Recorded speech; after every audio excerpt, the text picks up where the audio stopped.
Hello, so I am on with Rachel Blackfyre. Rachel Blackfyre was involved in petitioning for the Chase Oliver campaign to get Chase Oliver on the ballot here in New Hampshire. Nice to be with you, Rachel. Hi. So you were involved in getting him on the ballot. Did you succeed? Yes, we are just waiting on the rest of the we mailed off petitions to a lot of town halls and dropped them off in person to some town halls. We're just waiting on them to come back and then they get sent to the Secretary of State, the ones that are valid. Okay. Because the town halls have to validate the petitions to confirm that the person who signed them is a registered voter. And then we have to send those off to the Secretary of State, and then he gets put on the ballot. And we have enough in Congressional District 1, and we're waiting on like 80 more for Congressional District 2, and then we'll be done. But we collected well over the amount we needed in each congressional district, so we should come back with plenty validated ones. Wow, that's quite the process just to get him on the ballot. Shame that we have to do that, huh? Yep. So tell me about what attracted you to Chase Oliver's campaign. I've been campaigning for Chase for about a year and a half. I know him just through the Libertarian Party. He ran for Senate in Georgia, and I thought he did a really good job in the debates there and campaigning there. And I thought he would make a great president pretty much since his Georgia Senate campaign was over.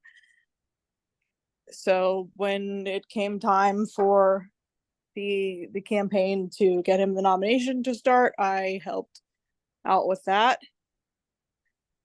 And so Chase, yeah, I think Chase is a really good messenger of libertarian ideas. I am an anarchist myself. He is a minarchist, but I think of people in that vein, he's probably one of the best. Because he's pretty consistently libertarian, and he's not reactionary, unlike some people, like say Michael Rechtenwald, I think is very reactionary. Um, Yeah, so when you say reactionary, I know Chase Oliver himself is gay, right? yeah, and a lot of the reactionaries don't really like that. I can imagine. Um, well, tell me more about his platform. Does he have, like, well, what are his main issues that he's talking about and running on?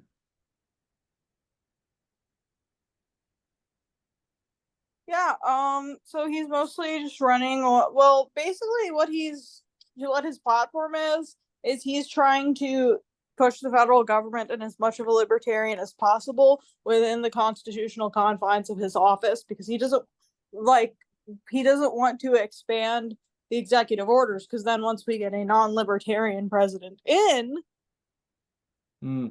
like they could abuse that power. So you kind of don't want to push the confines of the office, but within the confines of the office, do as much as he can to repeal victimless crime laws, fix zoning regulations, deregulate markets, Okay, yeah. stuff like that. And he has I'm pulling up the platform now so I can have like more details, like if there's a specific topic you want to ask about.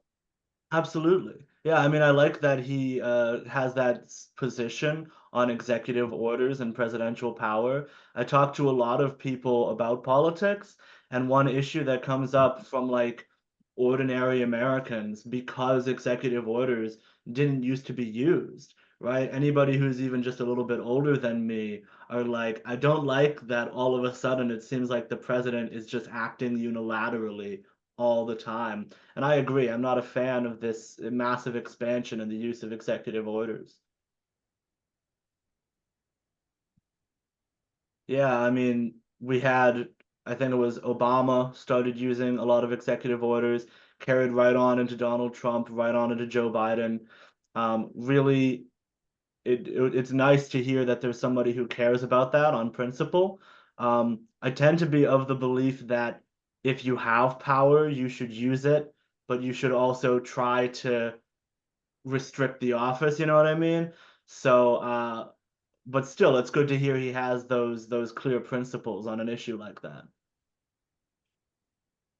Yeah, do you have the party platform up? Well, it's actually his campaign platform. Oh yeah, Um, yeah. so the biggest things that I like about Chase are justice reform stuff, like ending qualified immunity, ending persecution of victimless crimes, um, then like total drug decriminalization, and reforming the immigration system, because right now the immigration system is extremely complicated. He wants to just make it simple, LSI style immigration, where you come in, you bring your papers, you get a background check, and as long as you're not a violent criminal, you can come into the country.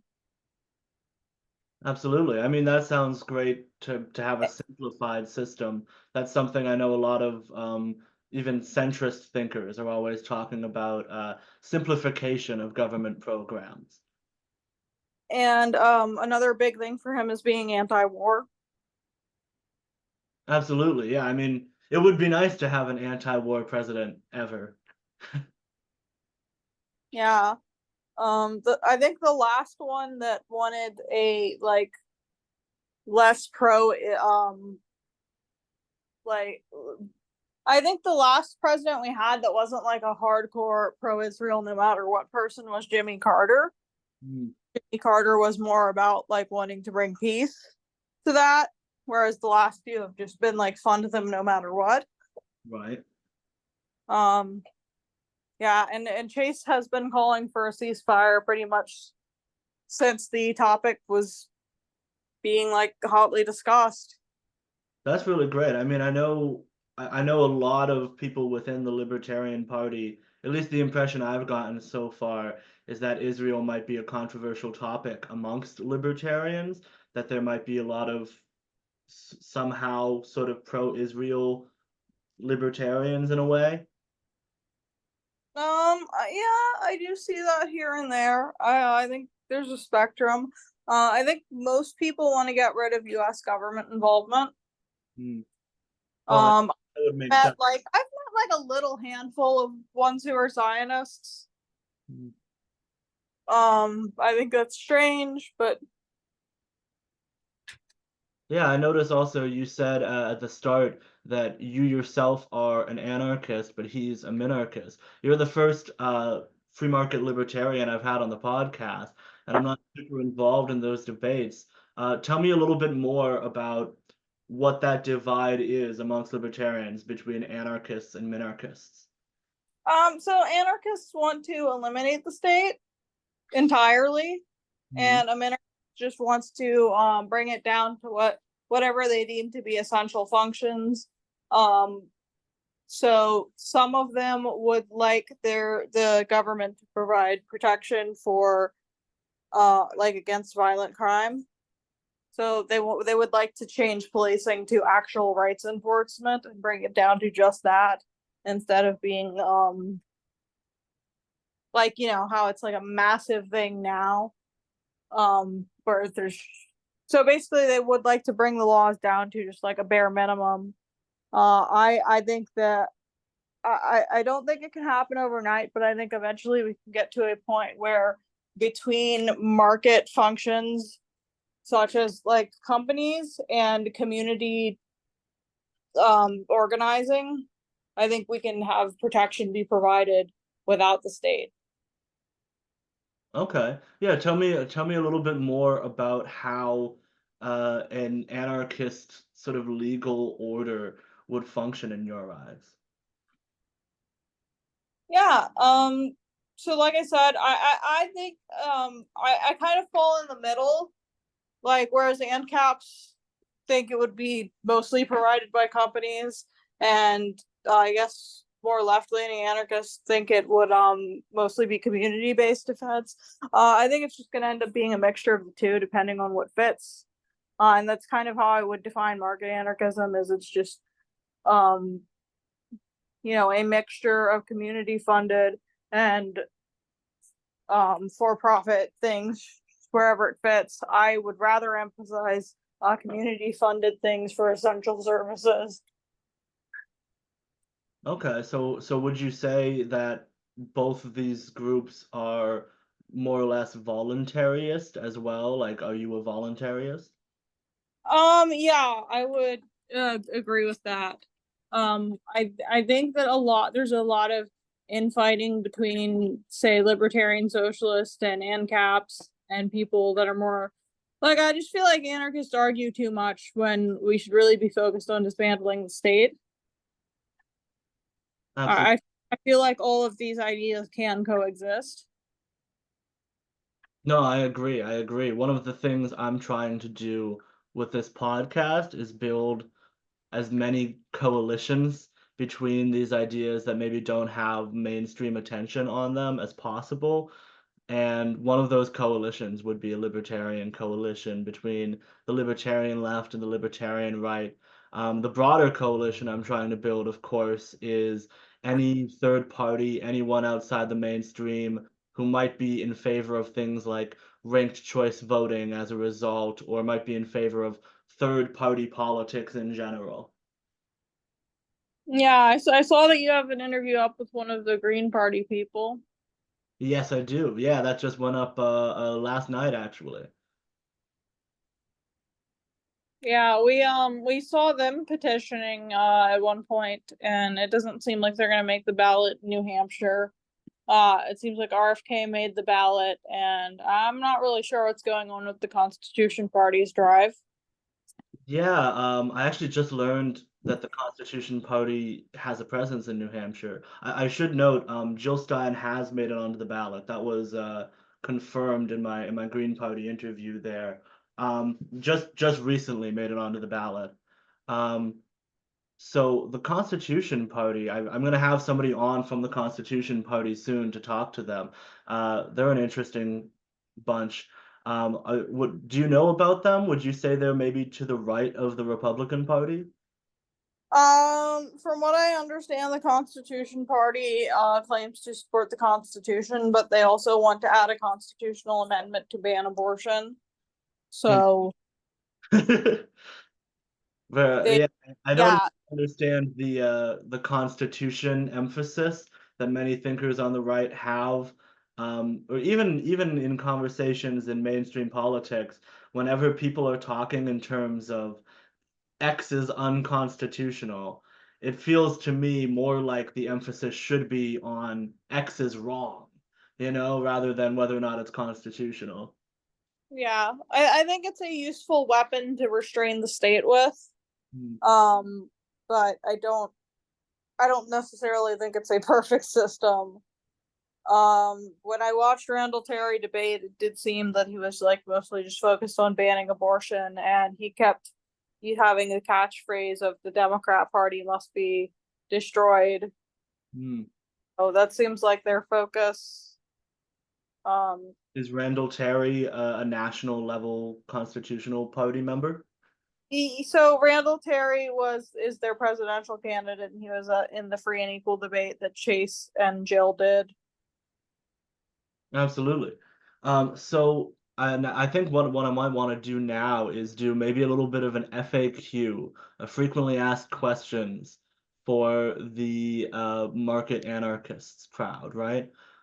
So the first question I think the average layman would have for a market anarchist is, what do we do about the roads? Yeah. So, like I said, that would so basically, I think that like your neighborhood road, you would work with your community members to fix up, and then as far as your community can maintain it, it gets maintained, and then potentially there would be charities that can help fill in the gaps, and also I think that insurance companies would want to help out because the better maintained the roads are, the less likelihood that they're going to have to pay out eventually.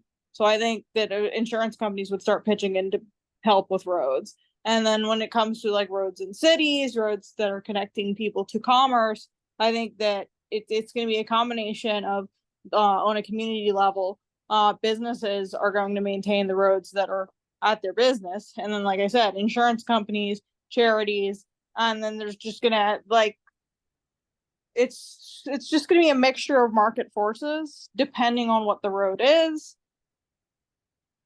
Abs- And I think highways would be maintained by large businesses, um, and insurance companies.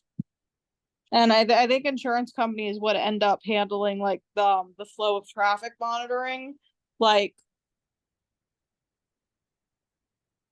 for example, I don't think that I don't think traffic laws would look the same, but there would still be safety regulations. And if someone's constantly violating the safety regulations, eventually no one's going to want to insure them. hmm. Yeah, one thing I've heard, Kevin Carson, who I know you're somewhat a fan of. You said you described yourself at one point as kind of a mixture of Kevin Carson and David Friedman. A mixture of C4SS and David Friedman. I'm not as familiar with Kevin's works. I do follow him. Yeah, Kevin Carson is a big influence of mine. I have disagreements with him because I'm not personally fully voluntarist. Um, But I do know that one of the cases he made about roads, which was interesting from the left market perspective, was that right now the funding of roads, it's done by everybody, right? Through taxation, it's done by the general public. But the people who use the roads the most and do the most damage to the roads are big businesses and delivery companies. You know, Amazon drives on the road far more than most ordinary people. And he makes the case that it's a kind of corporatism, a kind of corporate subsidy, actually, that ordinary people pay for these roads that then are primarily used by businesses and corporations. And so he says it would actually maybe be a sort of an anti-corporate measure to privatize roadways. Yeah, I think large firms would definitely have to pick up most of the cost for highways, and they'd be willing to because they want to be able to use the highways to move between cities. Yeah, so let's do another frequently asked question. So I guess one thing I've always wondered about market anarchism is how can how do we define the terms of voluntariness, right? Because like can you voluntarily sell yourself into slavery? Isn't that kind of your present self enslaving your future? Are there limits on what kind of contracts can be entered into voluntarily? No, I don't think you can sell yourself into slavery. I think you could revoke consent pretty much whenever. Mhm. Um, so the way that most contracts would have to be structured would be with exit terms. So doesn't that kind of make it difficult to have a contract then though? Because like if I have a contract with my plumber or something, right? That he's gonna come by my house and fix my toilet and I'm gonna give him $500. And then he comes by and starts fixing the toilet and I go, Actually, I no longer believe that I want to give you $500." So I obviously I have being able to exit at any time and Um, yeah, I think you would still owe labor and parts he's put in. And yeah, so I think most people would take some form of deposit up front for work like that. But yeah, you would owe him for the labor and parts he's put in. And if you keep doing this, eventually your reputation is going to be such that nobody like will want to work with you. Okay, yeah, yeah. That I find is probably maybe the best response that market anarchists have to mainstream critics of market anarchism is the fact that if you don't participate in society, if you don't play nice, no one's gonna want to be your friend. You know what I mean? I think a lot of people, I've heard a lot of people when they're criticizing libertarians, they're like, "Well, why don't you just go live in a hut in the woods then?" You know? And I'm like, well, No, because part of the idea of libertarianism is that if you play nice with society, people will play nice with you, and only if you don't would you end up living in a hut in the woods.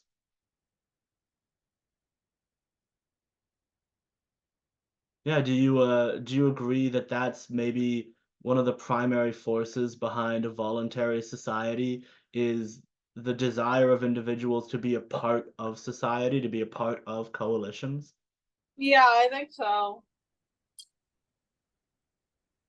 And so, another thing that I think could come up in an anarcho-capitalist society is also maybe a kind of tribal disputes.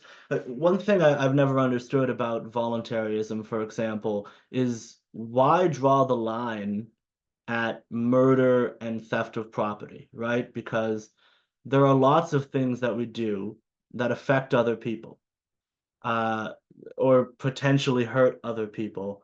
But most libertarians err on the side of positive freedom, anyways, right? So why draw the line at murder? Why not create a society where even murder and property theft are allowed and where it's just a matter of who gets there first? I think a society where you can just violate people's rights would decay fairly quickly.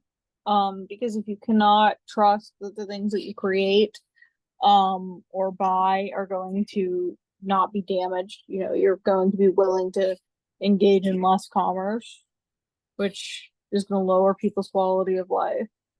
Um, and I think that people have a survival instinct and they want to live in a society where murder or other harm coming to them is prevented. Okay, yeah. I mean, that I think pretty much frames the core of what market anarchism is all about. I'm pretty sure that any audience member who was confused about market anarchism at this point gets the idea. What is there for activism in New Hampshire in the market anarchist circle? Do you guys have groups and events that you go out to? Yeah, so New Hampshire is just on its own one of the most libertarian states, and that causes a lot of libertarian and anarchist minded people to move here. So it's actually pretty like easy to find groups. I just got here like 2 months ago, so I've mostly been working on the petition drive, but I'm starting to branch out and explore other things. Um, it's extremely easy. So it's extremely easy to get in contact with your representative to the state government because there's so few of them, and they have. I'm sorry, there's so many of them that they all have so few constituents that it's pretty easy to contact those and try and get bills submitted. And yeah, there's like a lot of different organizations for people to do activism. I would like to see the Libertarian Party become more active here, but the way it's being run right now, I don't really like the state party. But if more people got involved in the state party here, maybe we could turn it around. Yeah, tell me about Yeah, the you state. you it's fairly easy, even like if we can't currently run libertarian candidates, to find good duopoly candidates to campaign for here. And it's fairly easy to lobby for bills. And outside of that, I mean, if you have a large community of libertarians and anarchists, it makes doing agorism and just doing things outside of the state easier. For the layman, could you define agorism? So agorism is market action without the state. Is it well? My understanding is it's basically black markets, but without the negative connotation. Is that Black and gray markets. So gray markets are things that are legal, but you're doing them outside of the currency system. Okay. like bartering, using crypto, using gold or silver. There's all sorts of other things. Okay, I've actually always wondered what the term gray market meant. I've come across it a couple of times, so that's good that I know that now.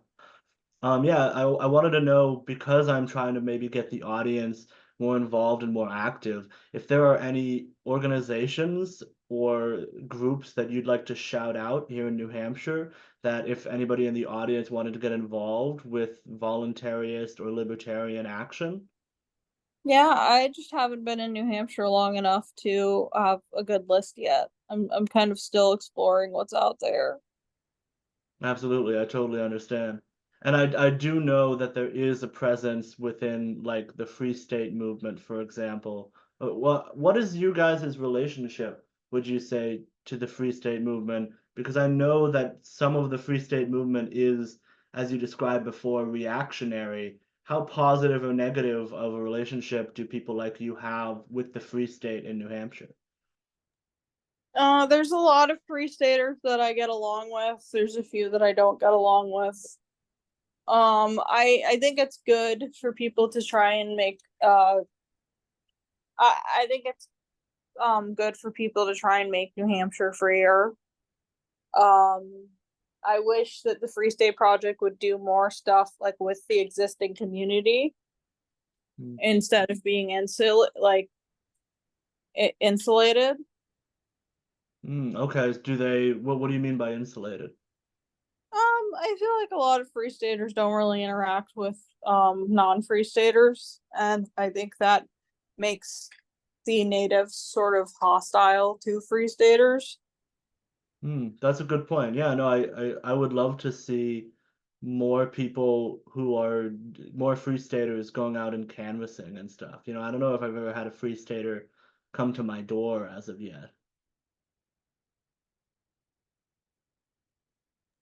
That would definitely be interesting to see.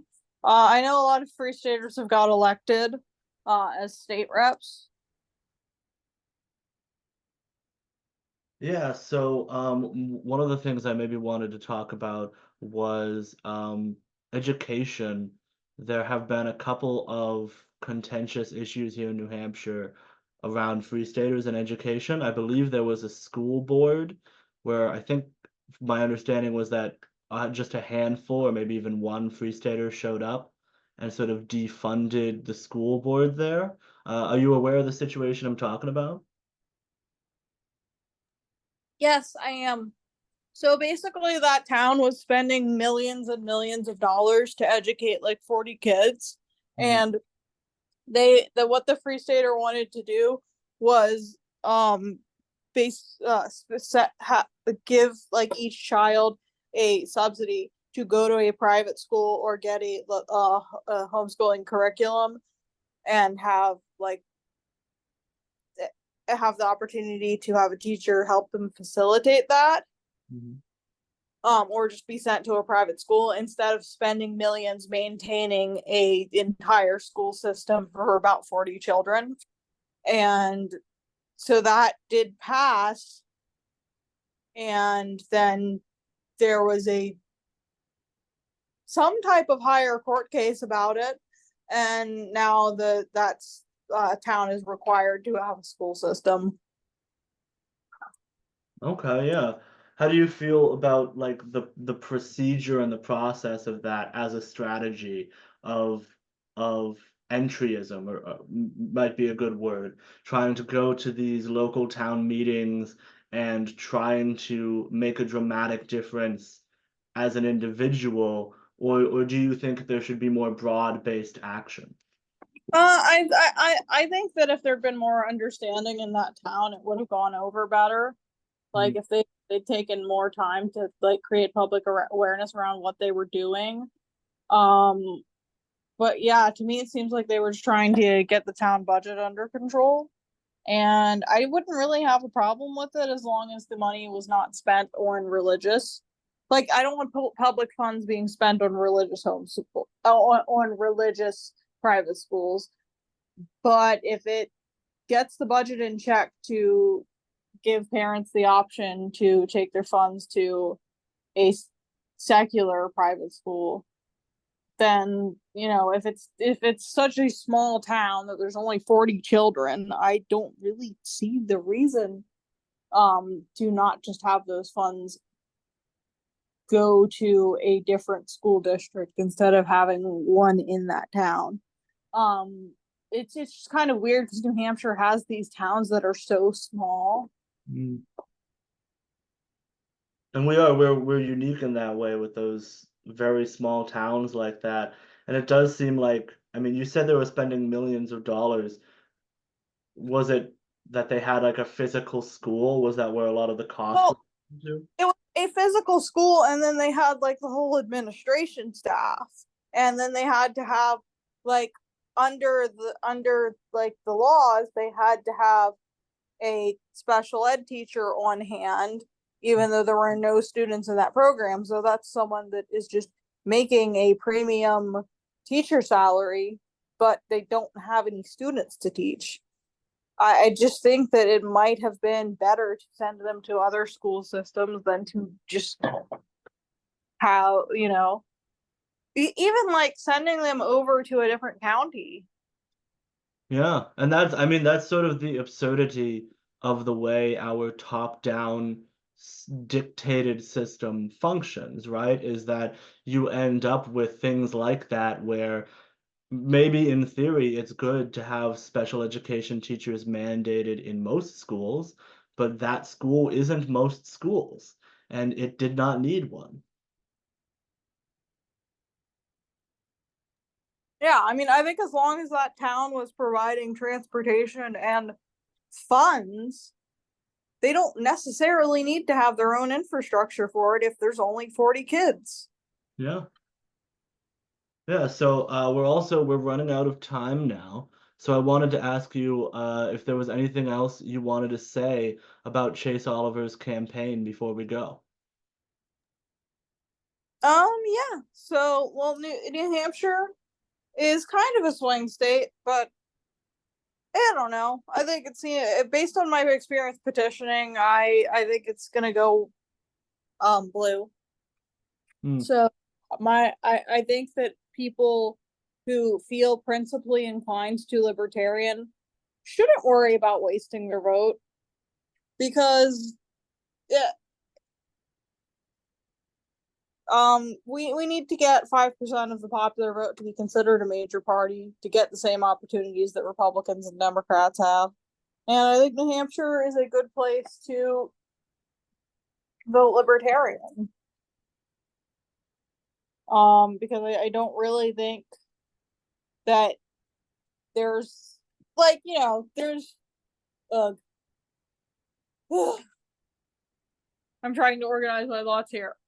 Uh-huh. I don't I don't think that it, you know, when you have four electoral votes and it's gone the same direction every election, I don't think the idea that like your one vote is going to somehow swing the election really applies here.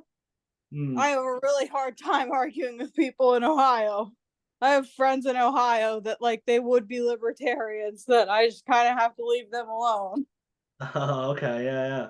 Because they just are really in the swing state mentality. But I think New Hampshire is a great place to just vote third party because it's four electoral votes. It's not going to decide the election.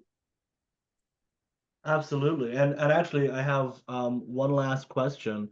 Would you want to be a part of a sort of a coalition I'm trying to build? I'm trying to go out maybe tabling for ranked choice voting with multiple different third parties from across the political spectrum.